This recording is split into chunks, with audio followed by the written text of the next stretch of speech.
let's say the thing is, I don't know if you're gonna see a lot of coaches fired this year because of the way you're not able to work with your team right now. Because we would have had the draft, coaches would have been able to work with their rookies. Now everything's over Zoom meetings, and you're still not really able to work with your rookies yet. And that on top of working with your rookies, working with anyone you signed in the off season, so you're not really able to work with people the way you want to be like hands on and be like, all right, we need to like do this or we got to fix that. Maybe we can move it over this way. Coaches don't have that luxury right now.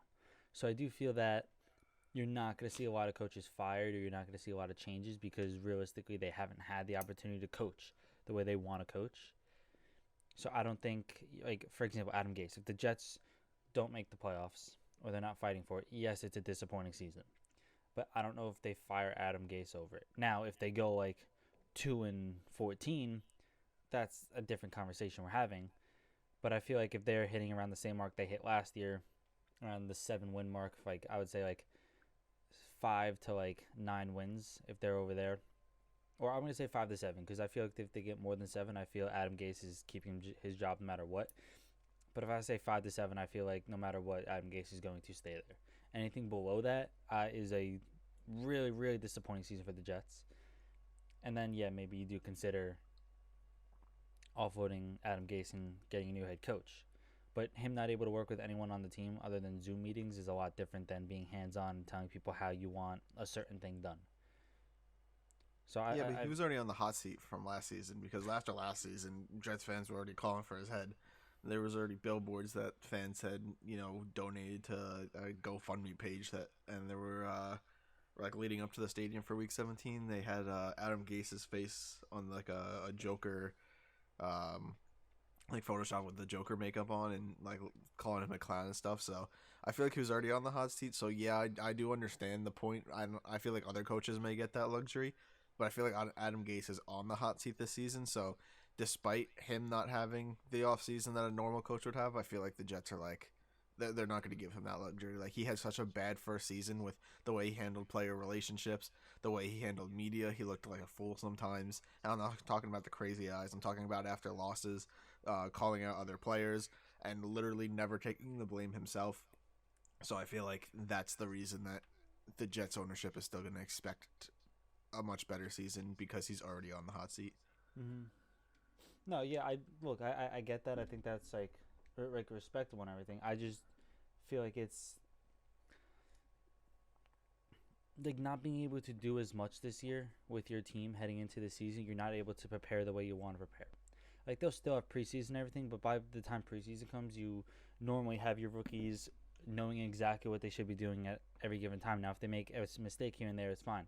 But now you're coaching your rookies, you're coaching anyone new, and you still got to coach the team for chemistry reasons. Like for Sam Darnold to get used to throwing to Denzel Mims, who they just drafted. Like you're not gonna have that, or you're not gonna have Denzel Mims maybe he'll run the right route, but like maybe not at the timing that quarterback to wide receiver needs, or to maybe like make a certain person open.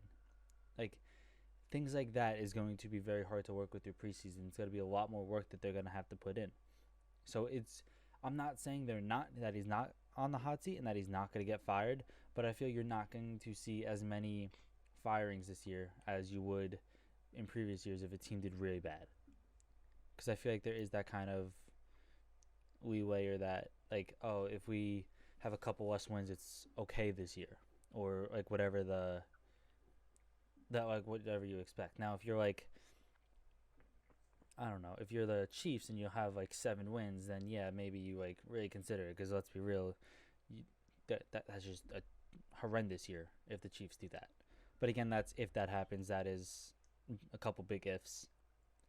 I don't know. It's gonna be interesting to see how maybe teams get on, because maybe there's more firings because of this, or maybe I feel like there's gonna be less because coaches don't have the time that they would like to have to work with their team.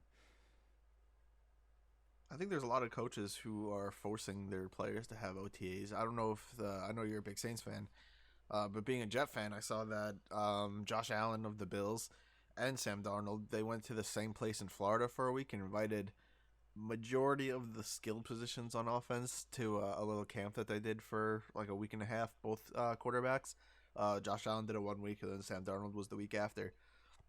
But I feel like that was it could have been their idea, or they go to the same QB coach as well, so it could have been his idea. But I think other teams are going to be having some similar because they're obviously not allowed to go to the team facility. So I feel like a lot of quarterbacks and other offenses have gone together over the offseason to make up for the OTAs. So I don't know if there's going to be as big of a drop or as big of a missing piece as there may have been if they weren't allowed to go do something like that. Oh, yeah. I look. It's an interesting position. I feel most teams are gonna have to adjust on the fly. Um, but yeah, there's nothing that's going to come up between now and until like the middle of the season when you really see how teams get on with like their short preseason or however preseason runs, because I don't know if they're gonna be able to have like scrimmages the way they would like to. So we'll see how that goes.